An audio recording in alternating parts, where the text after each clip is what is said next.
Congratulations, everybody, and happy Friday. We finally beat a nearly 2-month losing streak per week.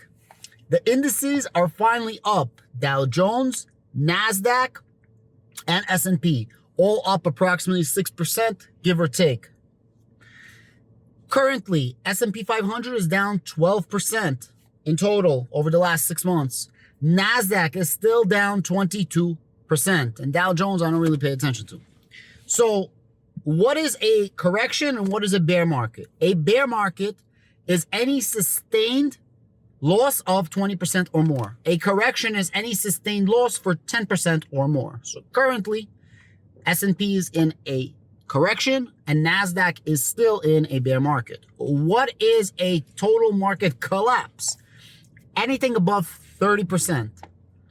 Last week, NASDAQ was at the market collapse, and last week, S&P 500 was in the bear market territory, just inching at that 20%. So take all these numbers as a grain of salt, right? They don't really matter. They only matter right now, but things can change instantly. In history, a bear market usually lasts around 280 days, something like this, as average. The shortest bear market, I think, was 44 days, and the longest bear market was 991 days. The problem is, all of that does not actually correlate to today because we have something called Robinhood and the growth of retail investors who literally taught themselves everything on YouTube University. And a lot of these people learned that stocks only go up. This absolutely absurdity with AMC, absolute absurdity with GME. I'm not saying you couldn't make money with it, but I always said this, even if you watch my videos, it eventually will go down because it's only sustainable for so long. So you have a lot of these investors who are propped up by other YouTubers who are like, yeah, stocks don't go down, blah, blah, blah, blah, blah. And now it's like a brick in the face and people are realizing stocks could go down. You could actually lose your money and you're not guaranteed to make tons of money overnight. So all those numbers that I just said doesn't correlate because of the retail investors, because somebody can make free trades on Robinhood and free trades on Webull and free trades on M1 and even free trades on huge firms like TD Ameritrade, and I believe Chase even has free, right? Everyone has free. So everything is exaggerated. Everything is multiplied. Sells are multiplied, buys are multiplied, so on and so forth. The market recovers, in theory, as something gets into deep value territory. And the deeper the value territory, the more something gets juicy. Eventually people will buy it. Stocks can only go down so much until people will start buying it because the demand will outpace the supply. And vice versa, if the price gets too high, the supply outpaces the demand. And that's what makes the price go down. The housing market went up around 35% over the last 2 years. In April, the housing demand went down 19%. Savings, people's savings went down 0.6% from 5% to 4.4% savings. I believe the total savings of all Americans is $4 trillion, and that's starting to go down, which means that people need to go into their reserves in order to pay for things. As people are going into their reserves to pay for things, what happens? Think about it. Like, honestly, logically think about it. People will buy less of stuff that they don't absolutely need. When you have cheap money or free money or easy money, people tend to spend more money because they don't know the value of it.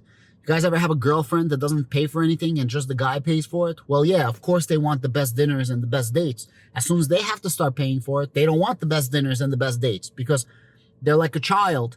They don't have a sense of money because they're not the ones shelling it out. Well, this is what happens to society. When you're getting free money from bailouts, those $1,400 checks, SBA loans, people are spending. And that's what happened to the economy and inflation. It's showing, data is showing that spending is going down, but that's not an overnight thing. So just because we have, I don't want to say positive or negative, but we have numbers supporting that inflation is going down over the course of 1 month, does not necessarily mean it correlates right now and that's it. We're out of this. No, it takes time. I think we have a 3 to 6 months left of this correction. I've been saying it for the longest time. I have $50,000 on the sideline that I'm waiting to buy more of. I don't think that we're in a bear market or coming back. And I honestly think that this is just I think this is the 5th time we pushed up during this downturn, right? And I urge you guys to be a smart investor. This is not advice. Do whatever the heck you guys want to do. But I urge you to be a smart investor and learn from past, not past mistakes or past rights. Just learn and make your own decision, whether you're buying or selling or doing nothing. I'm not buying right now, but I also have enough stocks that if we do have a bear market and I don't buy anything, I'll still be good. What I will be buying, Palantir, I think I have enough already. I did increase my position by like 10%, which is a lot. NVIDIA, I have, enough stocks. Pardon me. NVIDIA, I do have enough shares. Maybe I'm going to add a small amount to my position. Tesla, I'm still going to buy into position, but I'm waiting for Q2 because I believe that the Tesla numbers, by their own admission, are going to suck. And I think there's going to be a buying opportunity, even if the price is higher than where it is today, which I think it's going to be lower. But even if it is higher, it's still not going to reach that 1,000 mark. To reach that 1,000 mark, I think we're going to be, towards the end of the year.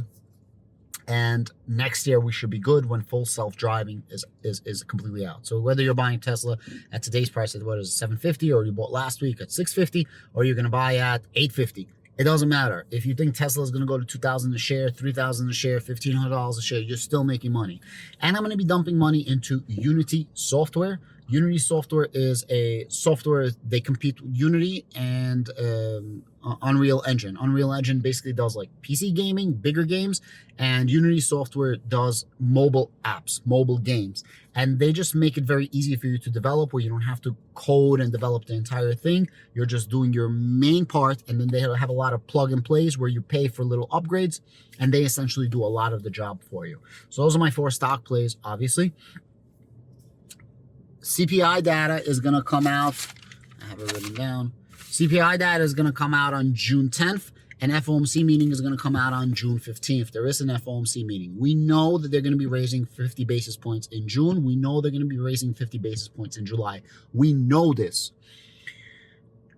If the CPI data comes out on June 10th and it drops, right? We had 8.3. If it drops to, let's say, 8. And then in July, the CPI data goes down to under 8, right? Like 7.8 even, or 7.9 or 7.5, whatever, anything down.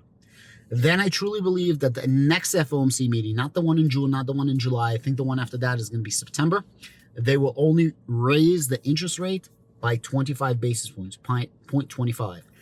If that happens, right? So right now is May, then we have June, July, and then I think August or September, I think that is. That is when I think the stock market is going to start rallying. And again, it doesn't mean I'm right. It doesn't mean I'm wrong. I'm just giving you a theory. And the best thing you can do as an investor is have a theory. If you have no theory or no basis for your movements, you're going blind. And you either get lucky and you hit the lottery, or you don't hit the lottery. So try to come up with a strategy and try to come up with a game plan as an investor. Mortgage rates were 3.11%. Now it's 5.25 national average for 30-year mortgage. Since the rates are going up, obviously the demand for homes are going down.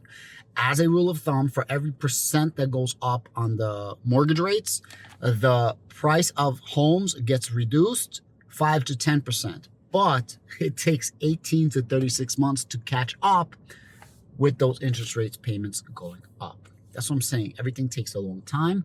Be a smart investor. And if you don't know what to do, one strategy that I use is dollar cost average. You're buying every single day a certain amount. This is what I'm doing with my crypto plays. I consolidated my crypto plays. I do have a buy order for 2 Bitcoins at 25,000. I do have buy orders every single day for $200 worth of Algorand, and an additional $200 buy order every single week. So every single week, I'm buying $1,600 worth of Algorand, and I will be doing this for the course of the next 30 to 90 days, and then I will reevaluate my plays. The only other cryptos that I hold is Polkadot, which I'm not selling, and they actually had some really good news about a $250 million fund that's being used for the Polkadot ecosystem today. That's why they're up. I also have KCS, which is the KuCoin crypto of KuCoin Exchange. I think KuCoin Exchange is going to blow up. It's going to be one of the biggest exchanges, already top 5. I think it's going to grow bigger. And I'm getting interest paid on that every single day. Besides that, I still do hold my Affinity. I hold a little bit of Drip, and I hold A Nation. I think that's the only things that I really hold. Yeah, that's it. That's my thing. And there's a negative correlation right now between stocks and crypto. So for the longest time, crypto was dropping, significantly. Stocks then caught up and started dropping significantly. Now stocks are making a little bit of a rebound, and crypto's not making a little bit of a rebound. I actually like that crypto and stocks don't correlate, and I want them to uncorrelate, because they should never act the same. But for some reason they are. Let's see what's going to happen in the future. And yeah, thank you. Have a great day.